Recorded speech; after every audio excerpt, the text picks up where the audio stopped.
समस्त मध्य प्रदेश में सियासी माहौल बहुत गर्म हो चुका है। दोनों ही पार्टी यानी भारतीय जनता पार्टी और कांग्रेस ने अपनी अपनी तैयारियां शुरू कर दी हैं।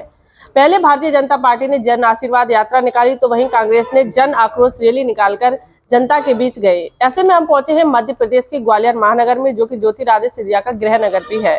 और ऐसे में मेरे साथ इस समय मौजूद है ग्वालियर पूर्वी से बीजेपी के संभावित प्रत्याशी रामेश्वर भदौरिया जी। आइए इनसे बातचीत करते हैं और जानने की कोशिश करते हैं कि इनकी क्या चुनावी तैयारी है और किस तरीके से है जनता के बीच जा रहे हैं। जी सर, क्या माहौल है यहाँ ग्वालियर में चुनाव? अभी ग्वालियर में जो माहौल है इस समय वो भारतीय जनता पार्टी के पक्ष में है और लगभग यहाँ भारतीय जनता पार्टी की जो तैयारियां होती हैं प्रारंभिक स्तर पर, विधानसभा के सम्मेलन ले लो, जन आशीर्वाद यात्रा ले लो, बूथ स्तर पर पार्टी की बैठक ले लो, शक्ति केंद्र पर बैठक ले लो। और अभी 3-4 दिन पहले 2 तारीख को माननीय मोदी जी की यहाँ विशाल आम सभा हुई है और उस सभा से ये सिद्ध हो गया कि ग्वालियर अंचल की जो 34 सीटें हैं निश्चित रूप से भाजपा यहाँ अच्छी जीत होगी भाजपा की। और इस बार जो माननीय मोदी जी का जो यहाँ कार्यक्रम रखा गया ग्वालियर में और इतना जन सैलाब उमड़ा कि मैंने अपने जीवन में पहली बार इतनी बड़ी सभा देखी है। इससे निश्चित रूप से लग रहा था कि भारतीय जनता पार्टी सभी सीटों पर चुनाव इस बार जीतेगी। कौन कौन से वादे और दावे लेकर जनता के बीच जा रहे हो, क्या क्या तैयारी? देखिए भारतीय जनता पार्टी जो सरकार है या दल है, हम लोग काम पर भरोसा रखते हैं। भारतीय जनता पार्टी ने इस ग्वालियर में एक नहीं अनेकों काम ऐसे किए, जबकि कांग्रेस का 60 साल तक यहाँ शासन रहा मध्य प्रदेश में और ग्वालियर में कभी ग्वालियर का विकास नहीं हुआ है। मैं आपसे भी कहना चाहता हूँ कि ग्वालियर में जैसे मान लो आप 10-12 साल पहले आए हैं और आज आए तो बहुत अंतर देखने को मिलेगा। अभी ग्वालियर में जिस क्षेत्र में आप बैठे हुए इसके बगल से एक नाला है और ये नाला मैं लगभग 25-30 साल से देख रहा हूँ, ऐसे ही नदी के रूप में था पहले, अब ये गंदगी की नाला के रूप में परिवर्तित होकर के इस समय उसकी हालत बहुत खराब है। अभी भारतीय जनता पार्टी की सरकार ने, हमारे जनप्रतिनिधियों ने नमामि गंगे प्रोजेक्ट के तहत इस नाले को नदी का स्वरूप दिया है और आने वाले समय में इस नाले में नदी का स्वरूप रहेगा। लोग बड़ी संख्या में यहाँ आकर के स्नान करेंगे, लुत्फ उठाएंगे, परिवार के साथ एंजॉय करेंगे। इतना अच्छा यहाँ काम होने वाला है। दूसरा, इस ग्वालियर में सबसे बड़ा काम जो होना है, अंतर्राष्ट्रीय स्तर का एयरपोर्ट जो तैयार हो रहा है और निश्चित रूप से 4 से 6 महीने के बीच में वो तैयार हो जाएगा।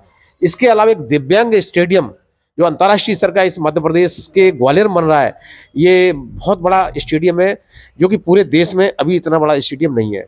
तीसरा, एलिवेटेड रोड का काम चल रहा है। इसी तरह यहाँ अभी अंतर्राष्ट्रीय बस अड्डा, इस तरह के कई कार्यक्रम, कई बड़ी योजनाएं, परियोजनाएं ग्वालियर में चल रही हैं। आने वाले समय में निश्चित रूप से ग्वालियर विश्व के मानचित्र पर एक अलग ही दिखेगा। अच्छा, जो भी समस्याएं हैं आपके संज्ञान में, क्या आप यहाँ से विधायक चुनकर सदन में जाते हैं तो उन समस्याओं का निस्तारण हो सकेगा? देखिए, यहाँ वर्तमान में ग्वालियर पूर्व विधानसभा में जो समस्याएं हैं, सबसे बड़ी समस्या है सीवर की समस्या है, गंदे पानी की समस्या है और यहाँ सड़कों की समस्या है। क्योंकि वर्तमान में ग्वालियर पूर्व से कांग्रेस के विधायक है और उनकी धर्मपत्नी यहाँ नगर सरकार में महापौर है, तो इसलिए ये क्षेत्र समस्याग्रस्त है। निश्चित रूप से जितनी समस्याओं का हल यहाँ होना चाहिए उतना नहीं हो पा रहा है, क्योंकि हमारा विधायक भी नहीं है, हमारी मेयर भी नहीं है। इसलिए ये पूरा विधानसभा कांग्रेस का प्रत्याशी यहाँ से है, कांग्रेस की पार्टी का विधायक है, तो ये बड़ी संख्या में यह समस्याएं, हम आए दिन जनता के बीच में जाते हैं और उस समस्याओं का हल करने का प्रयास करते हैं। और लोगों से मैं आग्रह भी कर रहा हूँ कि आने वाले समय में आप भारतीय जनता पार्टी के प्रत्याशी के हाथ मजबूत करें। आपकी जो भी समस्याएं होंगी उनको हम जड़ से खत्म करेंगे। आप किस कार्य को सबसे पहले प्राथमिकता देंगे विधायक? देखिए, मेरा सबसे पहला जो काम इस विधानसभा में रहेगा, एक तो गंदे पानी से मुक्ति दिलाना, सीवर की समस्या से मुक्ति दिलाना और सड़कों की जो हालत है उसको ठीक करना और स्वच्छ, अभी गंदगी बड़ी संख्या में यहाँ, मतलब हर गली मोहल्ले में आप जाओगे तो गंदगी का आडंबर बना हुआ है। इन 4-5 समस्याओं से हम इस क्षेत्र को मुक्ति दिलाएंगे। अच्छा, अगर प्रदेश की मैं बात करूं तो महंगाई और बेरोजगारी सबसे बड़ी समस्या मानी जा रही है, क्योंकि मैं जनता के बीच भी गई हूं तो सब लोग नाराज हैं महंगाई और बेरोजगारी को लेकर। उस पर क्या कहें? देखिए, महंगाई और बेरोजगारी कांग्रेस की सरकार में थी, उतनी भाजपा की सरकार में नहीं है। निश्चित रूप से रोजगार की आप बात कर रहे हैं, बेरोजगार की, तो अभी माननीय मुख्यमंत्री शिवराज सिंह जी ने 1 लाख लोगों की भर्तियां की हैं और आने वाले उन्होंने ये कहा कि हर घर से एक व्यक्ति को नौकरी मिलेगी। और इस तरह की हर हमारी लाडली बहना योजना जो चल रही है मध्य प्रदेश में, उन्होंने हमारी हर बहन के खाते में 1250 रुपये पहुंचना प्रारंभ हो गए हैं। और रहा सवाल महंगाई का, महंगाई जो कांग्रेस के सरकार में थी वो भारतीय जनता पार्टी की सरकार में नहीं है।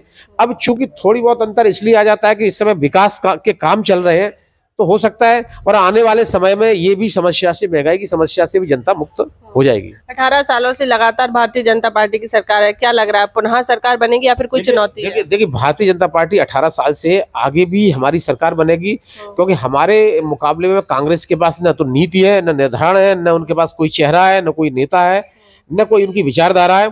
हम सरकार बनाने के लिए काम नहीं करते हैं, हम देश को या प्रदेश को या ग्वालियर शहर को परम वैभव पर पहुंचाने के लिए हमारे लोग काम करते हैं। और हमें निश्चित रूप से थोड़ा बहुत नहीं 100% उम्मीद है कि हम इस अंचल की सारी सीटें जीत देंगे और मध्य प्रदेश में पुनः भारतीय जनता पार्टी की सरकार बनेगी। अच्छा, आपके जो ज्योतिरादित्य सिंधिया जी हैं वो यहाँ ग्वालियर, उनका घर भी है, गृह नगर है ग्वालियर, और पहले वो पूर्व में कांग्रेसी रहे हैं, अब उन्होंने बीजेपी का दामन थाम लिया है। तो कांग्रेसियों का कहना है कि अगर उन्होंने बीजेपी ज्वाइन कर लिया तो कांग्रेसियों का कोई उसमें नुकसान नहीं है, कहीं ना कहीं अच्छा ही किया है। लेकिन आपको क्या लग रहा है, बीजेपी को कोई फायदा है? नहीं, बीजेपी को देखो कोई नुकसान नहीं है, उनसे फायदा है। फायदा इस बात का है कि भाई महाराज श्रीमंत ज्योतिरादित्य सिंधिया जी है, ग्वालियर में उनका लंबे समय तक यहाँ उनके घर आने का बड़ा महत्व है। आज भी हमारे कई बस्तियों में, मोहल्लों में लोग आस्था के रूप में उनको मानते हैं, और भारतीय जनता पार्टी को निश्चित रूप से उनके आने से बहुत बड़ा फायदा हो रहा है और बहुत बड़ा इसका लाभ पार्टी को लोकसभा और विधानसभा दोनों में मिलेगा। प्रदेश में भारतीय जनता पार्टी किस भूमिका में है, कितनी सीट लेके आ रही है? देखिए प्रदेश में अभी हमारी जो पार्टी का लक्ष्य है, हम 150 सीटों के लगभग हम यहाँ प्राप्त करेंगे, ऐसी हमारी उम्मीद है। और हमारे पार्टी के वरिष्ठ नेतृत्व ने भी ये मंशा रखी है कि हम 150 सीट लेकर के मध्य प्रदेश में पुनः भारतीय जनता पार्टी की सरकार बनाएंगे। जैसा कि हमारे साथ थे ग्वालियर पूर्वी से भारतीय जनता पार्टी के संभावित प्रत्याशी रामेश्वर भदौरिया जी, जिन्होंने कई विभिन्न पहलुओं पर और कई मुद्दों पर भारतवाणी के साथ खास चर्चा की है। भारतवाणी के लिए ग्वालियर से वंदना यादव की रिपोर्ट।